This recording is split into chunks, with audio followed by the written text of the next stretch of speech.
Hi everybody, welcome back to the channel today. This is Paul from Kentucky Tacklebox. Today I have an idea for another lure modification that I'd like to share. And what it is I've done my fair amount of jig fishing over the years, and typically I've either done a straight jig or sometimes a jig tied below a bobber like what you see here.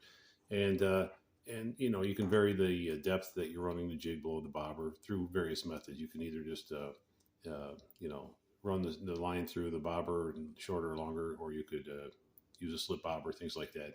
There's different options of doing it. But and occasionally I've even had times where I've been jig fishing and I've had fish not strike my jig head, but actually strike the bobber. So I got to thinking about it the other day, and I came up with an idea of this. This is a topwater popper lure. This happens to be a Rapala popper, but there's other types as well. And I got to thinking about how could I maybe replace this bobber with this topwater popper, and enter this.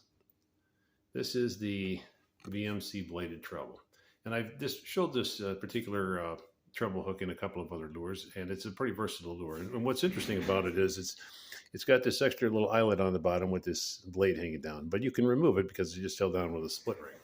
So that led me to thinking about doing this. So I've got another topwater popper over here. Let me kind of slide this camera around. Okay.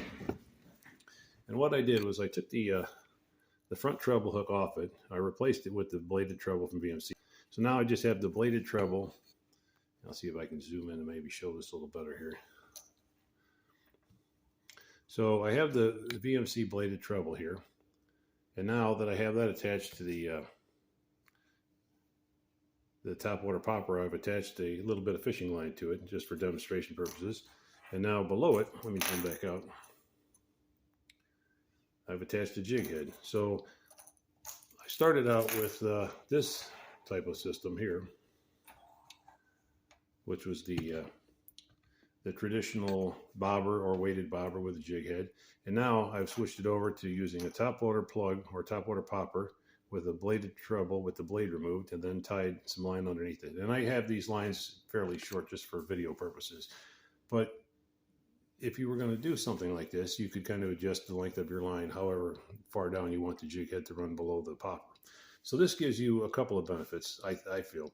The first one is it allows you to try to catch fish if the fish are not necessarily going after your suspended jig, but they're still biting topwater. You know, sometimes when you get into those transitional periods where the water temps are switching, you can get kind of a funny bite out of the fish. Sometimes they'll be biting mid-water column, sometimes topwater, sometimes the bottom. And it's those times where I think a rig like this would be very handy. Plus, it would be a fun way to fish it too, because you're actually trying to catch fish two different ways at the same time.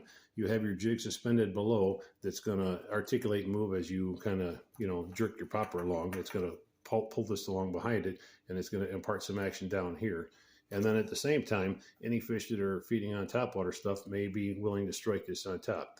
Now, another way you could do this, if you don't want to use like the bladed treble, you could probably just remove the front treble hook off your topwater plug or popper, and then just do a direct tie on with your jig head below. And then as far as the weight of the jig head, I would probably air something on the lighter side, because you want your popper to stay on top of the water floating like the bobber would be.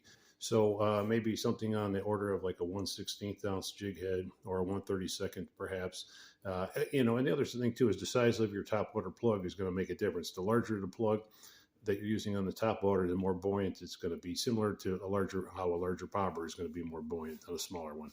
So it would definitely be an interesting way to fish, and I'm planning to use this now and get out and mess around with it a little bit. I don't know how well it's going to work in the winter, but I think spring and fall, this could be really a quite deadly lure to use as far as catching fish. And it's definitely going to make it a lot more fun fishing, because it really throws a completely new look, something I hadn't even considered using before, but now I'm really excited to get out and try this out. Thanks for watching the channel as always, and get outdoors when you can. It's a great place to be. I know the weather's getting cold this time of the year, and the fishing's a little tougher, but it's still great to be outside. So thanks again, and we'll see you next time.